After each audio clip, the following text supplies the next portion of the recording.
समारोह सर इधर रखिए थोड़ा सा, जो आप लोग जाएंगे थोड़ा सा इधर रखिए, थोड़ा सा इधर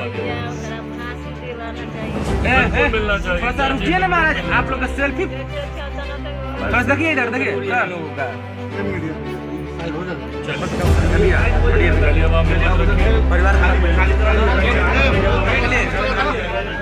उम्र में जिस तरीके से वो शहीद हुए हैं, परिवार में अभी शादी थी, 9 तारीख को तिलक, 16 तारीख को ब्याह का कार्यक्रम था, सब था।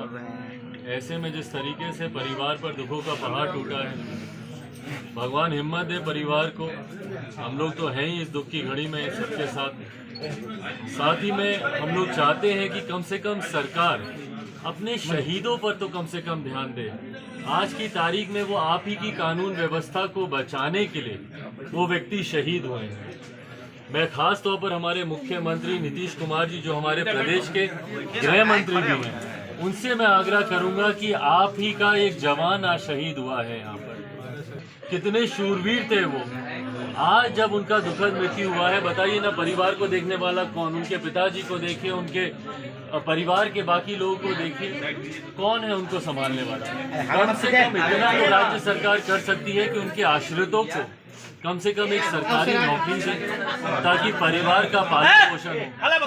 कम से कम मुआवजा तत्काल प्रभाव से परिवार को मुआवजा दिया जाए। 25 लाख रुपए का मुआवजा कम से कम परिवार को मिले, ताकि परिवार में जो शादी ब्याह के जो कार्यक्रम है, आने वाले समय में बच्चों का पालन पोषण कम से कम तत्काल प्रभाव से जो व्यक्ति गया, उसकी भरपाई तो कभी कोई नहीं कर सकता, पर जो आर्थिक संकट परिवार के ऊपर आया है, कम से कम उसको किसी तरीके से कुछ हम लोग कम करने का हम लोग प्रयास कर सकते हैं। ऐसे में हम लोग मांग करते हैं, ऐसे में हम लोग मांग करते हैं कि कम से कम तुरंत मुआवजा 25 लाख रुपए का दिया जाए और आश्रितों में से किसी एक को सरकारी नौकरी दी जाए। हम लोग चाहते हैं कि उनका एक स्मारक बने, उनका एक द्वार उनके नाम से बने। और देखिए, जरूरी है आने वाली पीढ़ी जब तक हम लोग के महापुरुषों के बारे में, शहीदों के बारे में पढ़ेगी नहीं, देखेगी नहीं, जानेगी नहीं, तो समझेगी कैसे कि हमारे पूर्वजों ने हमारे देश, हमारे समाज के लिए क्या क्या बलिदान दिया। तो जब ये स्मारक बनेगा उनके लिए, उनके नाम का द्वार बनेगा, आने वाली पीढ़ी देखेगी, समझेगी कि भैया उन्होंने हमारे देश के लिए, हमारे प्रदेश के लिए, हमारे समाज के लिए उन्होंने क्या क्या कार्य किए। अपनी तरफ से, अपनी पार्टी की तरफ से भी मैं एक राशि 51,000 रुपए की एक राशि, और बाकी मैं अपने तमाम पार्टी के जितने साथी हैं, जिला स्तर के हों, प्रदेश स्तर के हों, उन सब से भी मैं आग्रह करूंगा कि कम ज्यादा जितना हो सके चंदा इकट्ठा कर उनके नाम का एक भव्य स्मारक। और मैंने यहाँ पे परिवार के लोगों से आग्रह किया है कि मैं अपनी तरफ से जो राशि दे रहा हूँ, तत्काल प्रभाव से कम आप लोग काम उसका शुरू करवाएं। वो काम रुकेगा नहीं, इस बात को हम लोग जरूर सुनिश्चित करवाएंगे। पार्टी के तमाम साथियों से भी आग्रह करेंगे कि कम ज्यादा जिससे जो बने वो राशि अपनी तरफ से इस नेक कार्य के लिए अपना योगदान सब लोग दें। पर साथ ही में मैं राज्य सरकार से भी आग्रह करूंगा कि इस तरीके से आप लोग, मुख्यमंत्री इस तरीके से मुंह नहीं फेर सकते हैं, भले कोई किसी जाति का हो, किसी समुदाय से आए, कि परिवार को तत्काल मुआवजा दिया जाए, सरकारी नौकरी आश्रितों में से किसी एक को दी जाए, और अपनी तरफ से हम लोगों से जितना बन पड़ेगा वो हम लोग जरूर करने का। बिहार में जो अपराधिक मामले बढ़ते जा रहे हैं, एक तरफ की बात करते हैं, दूसरी तरफ अपराधिक मामले बढ़ते जा रहे हैं, ये सब भाई आए दिन की घटना है। ये आपराधिक गतिविधियों में जिस तरीके से वृद्धि हुई है, रोज इस तरीके की घटना को अंजाम दिया जा रहा है अपराधियों के द्वारा, और ये अपराधियों का मनोबल कहीं ना कहीं इतना बढ़ गया। आज अगर आप नहीं समझे, और मैं मुख्यमंत्री जी से आग्रह इसीलिए कर रहा हूँ क्योंकि प्रदेश के मुख्यमंत्री होने के साथ साथ वो हमारे प्रदेश के गृह मंत्री भी हैं, अगर इसी तरीके से अपराधियों का मनोबल बढ़ता रहा, आज वीरेंद्र पासवान जी जो शहीद हुए वो हमारे प्रदेश की सुरक्षा करते करते शहीद हुए।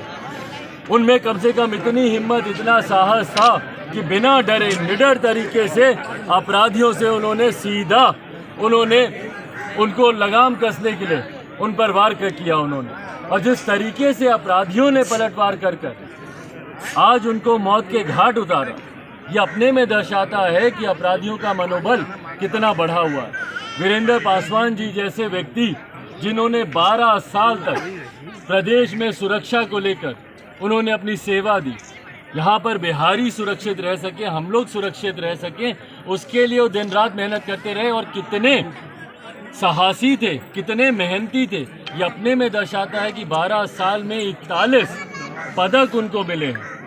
41 पदक जिन्होंने हासिल किए, आज जब उनकी दुखद मृत्यु होती है, वो शहीद होते हैं, तो अफसोस होता है कि डीएम एसपी कोई एक बार आकर उनके परिवार वालों को हिम्मत तक बांधना जरूरी नहीं समझते। और डीएम एसपी तो फिर भी दूर की बात है भैया, प्रदेश के गृह मंत्री क्यों नहीं है? गृह मंत्री भाई, जात पात धर्म मजहब से उठिए मुख्यमंत्री जी। आज वीरेंद्र पासवान शहीद हुए हैं आपकी सुरक्षा करते हुए, आपके कानून का संरक्षण करते हुए, और आप किसका संरक्षण कर रहे हैं? अपराधियों का।